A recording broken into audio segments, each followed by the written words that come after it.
Hi, everybody. Welcome to part two. If you haven't watched part one, well, I'd highly recommend that you watch it.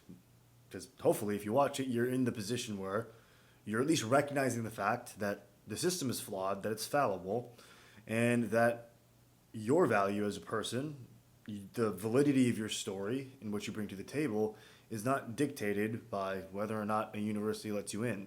So that's all well and good, but, and this is a rather large but, how do you get to the point where you're even confident in that story? You're building that faith in yourself. I know that this can be a particularly tough subject and a tough thing for a lot of people to do. So I think it's only fair that we make it part two in this series. So let's dive into it. As I said previously, and as I'll continue to say, feeling like your story is not good enough, or that you don't know whether you're enough, or that maybe you haven't cured the right diseases or won the right international peace award to feel worthy of coming to Stanford, I would say that would make you base, at the very basic level, fundamentally qualified to be here to some degree, because almost everybody that I've spoken to, almost every transfer that I've interacted with here at Stanford has felt that to some degree. I think that is a rather universal trait for the most part. I've very rarely met transfers, and I've met almost every single one of them in the past 4 years. Uh, Showed up thinking that, or showed up to the application process at the very least, thinking that, my story is good enough, and hell, I deserve it. I belong there. No, it's not that common. That's not a trait that you'll typically find in the early stage applicants. So, what do we do about that? Well, there's a couple things that we need to kind of establish at the very beginning before we start building that long-term faith in ourselves and the long-term confidence in our story. There are a lot of foundational components that need to be put into place in order for us to really set ourselves up for success. And the first thing that I would recommend is something that I've personally struggled with and continue to struggle with. And if you're anything like me, what I'm about to say is going to make you dry heave and make you think, God, I really don't want to do that. But I'm going to have you do it anyways because it's important. The first thing we have to do is, and now I'm just kind of I want to dry heave just thinking about it. We have to be kind to ourselves. Ooh, yeah, I know. And we hear this all the time. And every time I hear it, it doesn't get any less cringy. Honestly, the idea for me of being kind to myself, I would rather listen to all of those TikToks that are to the Oh No song on repeat. The ones that are the really bad ones that get sent down to YouTube shorts. Those. I'd rather listen to that for 8 hours than sit there and try to be nice to myself. So, for those of you who are like me and have trouble being nice to yourself, here's a way that you can potentially reframe it to make it slightly more palatable, because I know it's not that great. Rather than thinking about it in a sort of how could I put it, a maliciously nice way, you need to be pragmatic with yourself. I would say honest with yourself because you care about yourself. That is the key component. Because I think that for a lot of us, we get this idea, this notion of being kind to yourself, and see it as an opportunity, because so many people do use it as an opportunity to let themselves get away with things and be lazy. That's not what we're here to do. If you are wanting to come to Stanford or a peer institution, I don't probably have to tell you this, but be prepared to work, because it's a lot of work on every level, from soul, body, mind. It is a workout, and you will certainly get your mental sweat and potentially physical sweat on while you're at one of these universities. So, knowing that we're not here to be nice to ourselves because we're lazy, and we're here to work, and we're here to contribute. How do we think about it? Well, first we have to get out of our own way. And what I mean by that is let yourself learn lessons. Let yourself recognize the fact that you've grown. And this seems weird and hard to do sometimes, but the way that I'll say it, to be as sort of succinct and maybe like as soundbitey as possible, is just because you're not where you want to be right now doesn't mean you can't realize how far you've come. And it is so easy for us to sort of get blinded by our ambitions and by the things that we want. It's sort of like the achievement equivalent of the hedonic treadmill, where we see these very obvious milestones that we want to achieve, and we judge ourselves based on these milestones that are just out of reach and never on the previous milestones or the accomplishments that we had previously set out for ourselves that we are now at or surpassed. And of course, literally in my previous video, I said don't rest on your laurels, and this is not me encouraging that you do rest on your laurels. But this is an open invitation and a call to arms, so to speak, for you to take stock of how far you've come in the past X years. If you're somebody who's non-traditional and you've been out of school for 12, 14, 20 years sometimes, we have people like that, don't look at those years as wasted opportunity. I mean, ideally, we want to get us to get to the point where we look at some of our deepest insecurities, whether they be your grades or your job history or potentially something criminal or any of these things.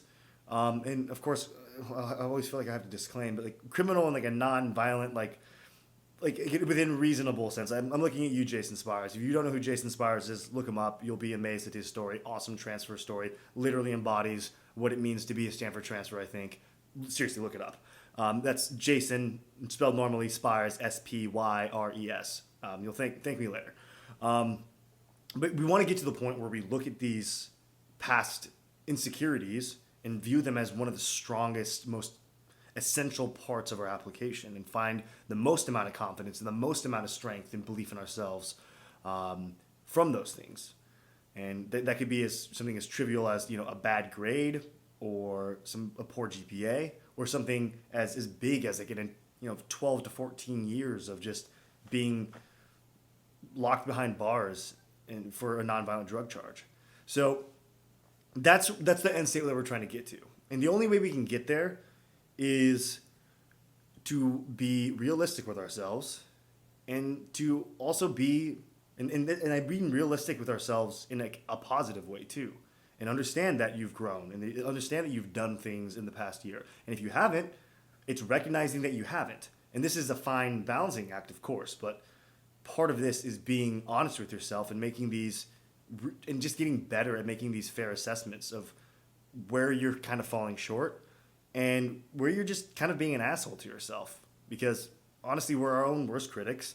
And there's a good chance that if you're somebody like me, if you're somebody who's coming from a space where you've in the past felt deep insecurity and concerns about insufficiency, that kind of frames your entire existence in the way that you view yourself. So obviously, building self-esteem is kind of an uphill battle when you're starting at that point, but it's something that it is a skill that you can build, and there are ways that you can practice this, be more deliberate about being, I know I'm going to say it again, kind to yourself. So that's the first place to start, is we have to be able to take stock of our accomplishments and realize where we've grown. And once we do that, man, that's a huge obstacle that we've just surmounted. And that's something to be proud of. But the work doesn't stop there, unfortunately, because there's more to this.